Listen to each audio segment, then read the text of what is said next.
अस्सलामु अलैकुम वरहमतुल्लाहि वबरकातुहू। आज की हमारी तीसरी वीडियो है। बयान का मौजू है सबसे पहले दुनिया में शिर्क कब आया। आइए कुरान और हदीस की रोशनी में देखते, सुनते और अमल करने की कोशिश करते हैं। वीडियो अच्छी लगी तो लाइक करें, कमेंट करें, दोस्तों और रिश्तेदारों के साथ जरूर शेयर करें। वीडियो शेयर किया करें क्योंकि अच्छी बातें फैलाना भी सदका जारिया है। और अगर दिल इजाजत दे तो चैनल को भी सब्सक्राइब करें। और तो शैतान यही चाहता है हमसे क्या करवाए? शिरक। आदम अलैहिस्सलाम के बाद 10 सदियों तक कोई शिरक नहीं हुआ। उसके बाद शैतान आया और नूह अलैहिस्सलाम के ज़माने के जो नेक लोग थे उनको ज़रिया बनाया उसने शिरक का। नेक लोगों के ज़रिए शिरक करवाया। वो कैसे हुआ? ये कि कुछ नेक लोग गुजरे नूह अलैहिस्सलाम के कौम में, मतलब उनसे पहले। तो शैतान आया और लोगों से कहा, रहे ये बहुत नेक लोग हैं, अल्लाह के नेक बंदे हैं। जब ये दुनिया से चले जाएंगे, ठीक है, तो जब चले जाएंगे ये, तो तुमको कुछ ना कुछ इनकी याद आए, तो क्या करो, इनकी तस्वीरें बना के रख लो। क्यों याद आए? ताकि इनकी याद से तुम नेकी करो। वैसे नहीं, उसने क्या किया, तस्वीर बनाओ। कहा पहले तस्वीर बनाओ। तस्वीर बनाने से क्या होगा? इनकी तस्वीर देखना और फिर नेकी करना।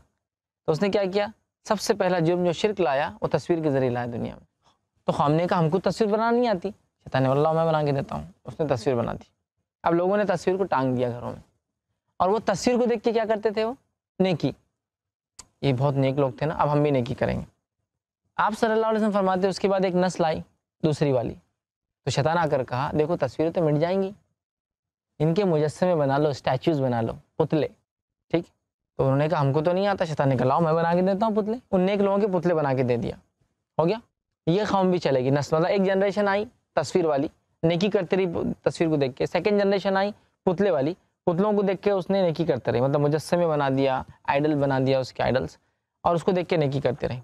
उसके बाद आके अगली जनरेशन से क्या कहा, ये पुतलों को ले जाकर रास्तों में लगा दो, चौराहों पे लगा दो, तो इसको देखकर क्या होगा, चलते फिरते नेकी याद आएंगी। अगली जनरेशन आई, नस्ब कर दी कहीं बना के। अब वो स्टैचूज को देख रहे और नेकी कर रहे, और वो मुजस्समों को देख रहे नेकी कर रहे।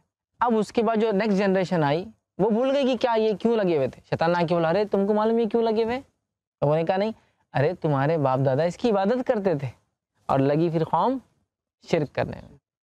तो देखिए आप, शिरक की शुरुआत शैतान ने, मैंने कहा ना शैतान सबसे एक्सपीरियंस्ड है। 4 नस्लों को उसने एक्सपेरिमेंट किया तो चौथी को बहकाया। फिर पहली वाली ने तस्वीर देख के नेकी करी, सेकंड ने स्टैचूज देखकर नेकी करा, थर्ड ने स्टैचू लगा के नेकी करा, चौथी जनरेशन आके स्टैचूज की इबादत शुरू कर दी। तो यही करता है, वो लोगों को शिरक की तरफ ले जाना चाहता है किसी भी हाल में। ये उसका मंशा है। वो कभी हमारा खैर ख्वाह नहीं है। नेकी का हुक्म तो दिया उसने, लेकिन उसमें भी चाल थी अगली नस्लों को, क्योंकि उसने प्लान किया था ये नेक लोग हैं और इनकी तस्वीरें बनाकर मैं शिरक एकदम नहीं करा सकता हूँ। इसे एक और बात पता